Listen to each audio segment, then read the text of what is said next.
తాకట్లో ఉన్న బంగారాన్ని విడిపించి ఆ రోజున మార్కెట్ ధర కట్టి మిగిలిన డబ్బును మీకు అందిస్తుంది కొమ్మూరి గోల్డ్.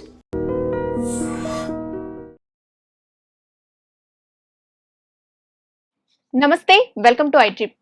ఏప్రిల్ మాసంలో ద్వాదశ రాశుల వారికి ఏ విధంగా ఉంటుందో తెలియచేయడానికి ఈరోజు మనతో పాటు ఉన్నారు జ్యోతిష రత్న జ్యోతిష చక్ర వైభవ నిపుణులు డాక్టర్ రాళ్లపల్లి రవికుమార్ గారు. వారితో మాట్లాడి తెలుసుకుందాం.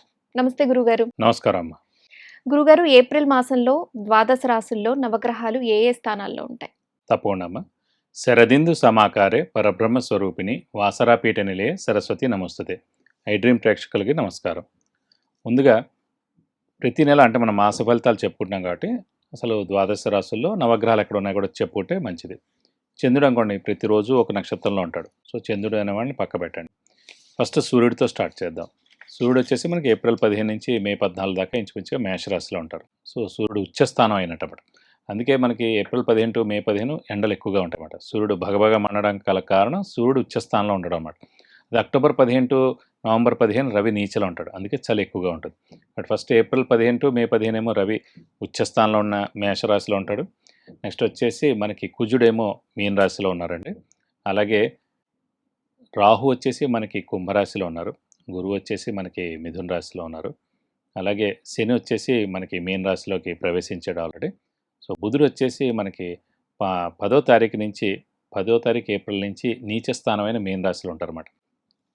మెయిన్గా ఈ బుధుడు నీచలో ఉండడం వల్లనే సో ఈ స్టాక్ ఎక్స్చేంజ్ అంతా పడిపోవడం, వ్యాపార నష్టాలు కలగజేయడం ఇవన్నీ జరుగుతాయి. ఎందుకంటే బుధుడు మెయిన్గా వ్యాపార కారకుడు, అలాగే మెయిన్గా స్టాక్ ఎక్స్చేంజ్, డబ్బులు, మనీ ఇవన్నిటి కూడా కారకుడు అన్నమాట. సో అందుకే పతనం ఇవన్నీ కూడా జరుగుతున్నాయి, స్టాక్ ఎక్స్చేంజ్ ఇవన్నీ కూడా. సో బుధుడు వచ్చేసి నీచ స్థానంలో ఉంటాడు. మళ్ళీ కేతు వచ్చేసి మనకి సింహరాశిలో ఉంటారు. శుక్రుడు వచ్చేసి మనకి 19 ఏప్రిల్ నుంచి వృషభ రాశిలోకి స్వస్థానంలోకి ప్రవేశిస్తున్నాడు. ఇది కాకుండా మెయిన్గా రాహు కేతువుల మధ్యన గ్రహాలు ఏం లేవు. అంటే అన్ని గ్రహాలు సవ్యంగా తిరుగుతాయి కనుక రాహుకేతులు మటుకు అపసవ్యంగా తిరుగుతాయి, యాంటీ క్లాక్ వైజ్. సో ఈ రాహుకేతుల మధ్యన గ్రహాలు ఏం లేవు కాబట్టి మెయిన్గా ఈ ఉత్పాతాలు అంటే మెయిన్గా మనకి జరిగే ఈ నష్టాలు అంటే ఎర్త్క్వేక్స్ కానివ్వండి, అలాగే మెయిన్గా వాల్కెనోస్ ఎరప్ట్ అవ్వడం కానివ్వండి, ఈ యుద్ధం జరగడం కానివ్వండి, ఇవన్నీ కూడా జరుగుతాయి. ఇవన్నీ కూడా ఏంటంటే జూలై దాకా ఇంచుమించు జూలై 30 తారీఖు దాకా ఈ కాలసర్పదోషం అంటారన్నమాట. రాహుకేతుల మధ్యన గ్రహాలు లేపడం, ఈ కాలసర్పదోషం వల్లనే ఇలాంటి యుద్ధ వాతావరణం జరగడం, నేచురల్ కెలామిటీస్ రావడం, అగ్ని ప్రమాదాలు జరగడం ఇలాంటివన్నీ జరుగుతుంటాయి. సో జూలై 31కి అవన్నీ కూడా వెళ్ళిపోతాయి. ఇవండి నవగ్రహాలు ద్వాదశ రాశిలో ఈ స్థానాల్లో ఉన్నాయి. గురుగారు, మీనరాశి వారికి ఏప్రిల్ మాసం ఏ విధంగా ఉండబోతోంది? తప్పకుండా అండి. మీన రాశి అనగానే మనకి పూర్వభాద్ర 4వ పాదం, ఉత్తరాభాద్ర 1, 2, 3, 4 పాదాలు, రేవతి 1, 2, 3, 4 పాదాలు, ఈ నక్షత్రాల సమూహం అంతా మనకి మీన రాశిలోకి వస్తుంది. సో ఈ రాశి వారు ఏంటంటే చాలా సాఫ్ట్గా ఉంటారు, కూల్ కామ్ రిజర్వ్డ్గా ఉంటారు. సో వీళ్ళని ఏమైనా అన్నా కూడా ఏమైనా తిట్టినా కూడా వాళ్ళు ఏం పట్టించుకోరు. పోనీ వాళ్ళ ఇదిని వాళ్ళే పోతారనే ఉద్దేశం గల ఉంటారు. ఇంకోటి ఈ రాశికి అధిపతి కూడా గురువే అండి. సో మేషం స్టార్ట్, మీనం లాస్ట్. మీనం అంటే 12వ స్థానం. 12వ స్థానం అంటే కనుక లాస్ట్ జన్మ, మోక్షం ఇవన్నీ స్థానం అనమాట. సో దానికి అధిపతి కూడా గురువయ్యాడు కాబట్టి దైవబలం, దైవానుగ్రహం పరిపూర్ణంగా లైఫ్ లాంగ్ వీళ్ళకు ఉంటుంది. అలాగే వీళ్ళకి వచ్చేసి అమ్మవారు మరియు ఆంజనేయ స్వామి అంటే ఎక్కువ ఇష్టం ఉంటుంది. ఇందాక కుంభరాశి వారికి చెప్పుకున్నప్పుడు దత్తాత్రేయ స్వామి, వినాయకుడు మరియు వెంకటేశ్వర స్వామి అంటే ఎక్కువగా ఇష్టం ఉంటుంది. ఈ రాశి వారి ప్రస్తుతం రాహుకేతుల బలం పరిపూర్ణంగా చాలా బాగుందండి. గురువు కూడా చతుర్థ స్థానంలో ఉన్నా కూడా పర్వాలేదు. కానీ రాశిలో మటుకు ప్రస్తుతం శని ఉండడం చేత స్ట్రెస్, స్ట్రెయిన్, మానసిక ఆందోళన, చిక్కులు, చికాకులు, విపరీతంగా ఆలోచన, దీంతో చిన్న చిన్న అనారోగ్యాలు చేయడం, మేజర్గా అయితే ఏమి ఉండవండి. మేజర్ అనారోగ్యాలు చిన్న చితగా అనారోగ్యాలే ఉంటాయి. అలా ఇంట్లో పెద్దవాళ్ళు, చిన్నపిల్లల ఆరోగ్య విషయంలో కూడా జాగ్రత్త వహించాలి. అలాగే శ్రమ, కాలం, ధనం వ్యర్థమయ్యేందుకు అవకాశం ఉంది. అవసరానికి డబ్బులు సమకూరవు, రావాల్సిన బాకీలు వసూలు అవ్వవు, ఆలస్యంగా వసూలు అవుతాయి, కొత్త అప్పులు చేయవలసి ఉంటుంది, ఆర్థికంగా కొన్ని ఇబ్బందులు ఉంటాయని చెప్పుకోవచ్చు. అలాగే షూరిటీస్ పెట్టకండి, స్పెక్యులేషన్స్ జోలికి వెళ్ళకండి, మధ్యవర్తిత్వం కూడా వహించకండి. వీటి మెయిన్ చతుర్థ స్థానంలో గురువు ఉండడం చేత ఏంటంటే, చతుర్థ స్థానం అంటే గృహస్థానం, వాహనస్థానం, విద్యాస్థానం, మాతృస్థానం, సౌఖ్యస్థానం, జనరల్ హ్యాపీనెస్, మెంటల్ పీస్ ఇవన్నీ కూడా ఆ స్థానం అండి. సో అలాంటి స్థానంలో గురువు అనే శుభగ్రహం ఉండడం చేత ఇవన్నీ కూడా వాళ్ళకి వస్తాయన్నమాట. సో తల్లికి ఏం ప్రాబ్లం ఉండదు, మంచి వాహన యోగం ఉంటుంది, అలాగే అదృష్టం బాగుంటుంది, ఇవన్నీ కూడా చెప్పుకోవచ్చు అన్నమాట.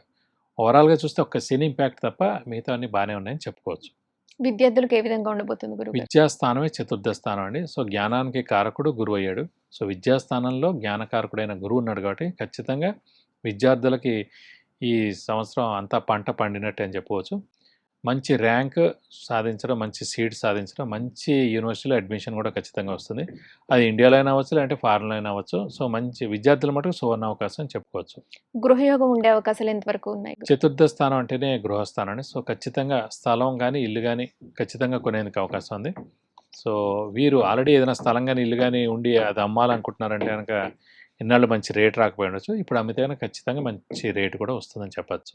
అయితే గురుగారు, ఈ రాశి వారు మరిన్ని మంచి ఫలితాల కోసం ఎటువంటి పరిహారాలు చేసుకోవాలి? ప్రస్తుతం మటుకు ఏలినాటి శని ఎఫెక్ట్ ఎక్కువగా ఉంది. రాశిలోనే శని ఉన్నాడు కాబట్టి ఇంకా మనకి 3.5 ఏళ్ల పాటు ఏలినాటి శని ఉంది కాబట్టి ఖచ్చితంగా వీళ్ళు ప్రతి శనివారం ఉపవాసం ఉండడం, అలా వీలైతే ఒక శనివారం రోజు రక్తదానం చేయాలి. రక్తదానం ఎందుకు చేయాలని ఎక్కువగా అంటున్నాంటే అండి, సో మామూలుగా ఏలినాటి శని కానీ, అర్ధాష్టమి శని కానీ, అష్టమి శని కానీ నడుస్తున్నప్పుడు అనారోగ్యం చేసేందుకు అవకాశాలు ఉన్నాయి. ఈ అనారోగ్యం చేసినప్పుడు ఏవో ఒకటి చిన్న చేతకు ఖచ్చితంగా బ్లడ్ టెస్ట్ అంటారు, ఇంకో బ్లడ్ ఇవి కావాలంటారు, అవి అంటారు. వాళ్ళు మన బ్లడ్ అంతా తీసేస్తారు ఇంచుమించుగా. ఏదో ఒక అనారోగ్యానికి ముందు టెస్టులు ఇచ్చి అన్ని ఇచ్చి. సో అలా కాకుండా ఏదో చిన్న దెబ్బ తగలచ్చు, యాక్సిడెంట్ అవ్వచ్చు, లేదా చిన్న సర్జరీ దాకా వెళ్ళచ్చు. ఇవన్నీ జరిగే లోపల మీరే ముందుగా ఒక శనివారం రోజున వెళ్ళి రక్తదానం చేస్తే కనుక ఎలాంటి దోషాన్నా తొలగిపోతుంది. అలాగే మీరు చేసిన రక్తదానం వల్లనే ఒక ఎమర్జెన్సీ కేసు వస్తుంది. అది యాక్సిడెంట్ కేసు అవ్వచ్చు, లేకపోతే హార్ట్ ఆపరేషన్ అవ్వచ్చు, ఇంకేనా అవ్వచ్చు. సో ఈ బ్లడ్ వాళ్ళకి ఎక్కిస్తారు. ఎక్కించగానే వాళ్ళు బతుకుతారు, వాళ్ళ ఆరోగ్యం బాగుంటుంది. సో వాళ్ళ తల్లిదండ్రులు కానీ, పిల్లలు కానీ, వాళ్ళ వైఫ్ కానీ కోరుకుంటారు, అమ్మయ్య చాలా థ్యాంక్స్ దేవుడా, మా ఆయన బయటపడ్డాడు, మా అబ్బాయి బయటపడ్డాడు అని. సో వెంటనే మనకు ఆ క్రెడిట్ వస్తుందన్నమాట, మన ఇచ్చిన దానం. సో మనదే ఎక్కిచ్చారా అనేది ఇంపార్టెంట్. మన నుంచి డెబిట్ అయిపోయింది అంతే. మన నుంచి ఆ బ్లడ్ అనేది అక్కడ వాళ్ళు తీసుకున్నారు, వాళ్ళు ఎవరికైనా ఉపయోగించుకోవడం అనవసరం, మన నుంచి వెళ్ళిపోయింది కాబట్టి ఖచ్చితంగా మనం మళ్ళీ రక్తం అనేది కళ్ళారా మనం చూడక్కలే మనం. సో అలా మన హెల్త్ బాగుంటుందని నా ఉద్దేశం. సో ఖచ్చితంగా ఇది చేయడం, రక్తదానం చేయడం ఒక శనివారం రోజున. అలాగే వీలవుతే కనుక ఆంజనేయ స్వామి, వెంకటేశ్వర స్వామిని ఎక్కువగా ఆరాధించడం. ఆంజనేయ స్వామి అయితే కనుక మంగళవారం, శనివారం రోజున ఆయన టెంపుల్కి వెళ్ళి 41 ప్రదక్షిణాలు చేసి వీలైతే వడమాల సమర్పించడం, లేదంటే సింధూర పూజ చేయించడం, లేదంటే తమలపాకుల పూజ చేయించడం.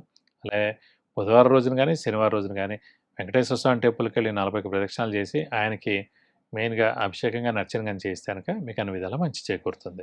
ధన్యవాదాలు గురుగారు. నమస్కారం. విన్నారు కదా గురుగారు చెప్పిన ద్వాదశ రాశుల ఫలితాలు మరియు పరిహారాలు. మీరు కూడా ప్రత్యేకంగా వివాహం మరియు వ్యాపారం, విద్య, ఉద్యోగం, అలాగే గృహయోగం, సంతానయోగం ఇలాంటి వివరాల కోసం గురుగారితో మాట్లాడాలి అనుకుంటే కింద స్క్రోల్ చేసే నెంబర్కి కాల్ లేదా వాట్సాప్ చేసి గురుగారు అపాయింట్మెంట్ తీసుకోండి. మరొక కార్యక్రమంలో మళ్ళీ కలుద్దాం. నమస్కారం. And for more videos, Please subscribe to iDream. Please subscribe to iDream. Please subscribe iDream. And please subscribe to iDream. For more videos, subscribe to iDream. please like, share and subscribe to the channel. Congratulations, iDream. subscribe to iDream. Subscribe to iDream. So subscribe to iDream Media. iDream ki iDream team andarki huge congratulations. Please subscribe iDream Media. Please subscribe to iDream. Subscribe iDream. Please subscribe to iDream. iDream అంటే నా కళల channel subscribe చేసుకున్న నోరు తిరుగుతలేదు, మీరైతే గంట గుర్తు కొట్టండి. For more such videos, please subscribe to iDream. Subscribe to iDream. Please subscribe to iDream. Please subscribe iDream Media. Please do subscribe to iDream. Please subscribe to iDream Media. For best entertainment and information, please subscribe iDream. And don't forget to subscribe to iDream.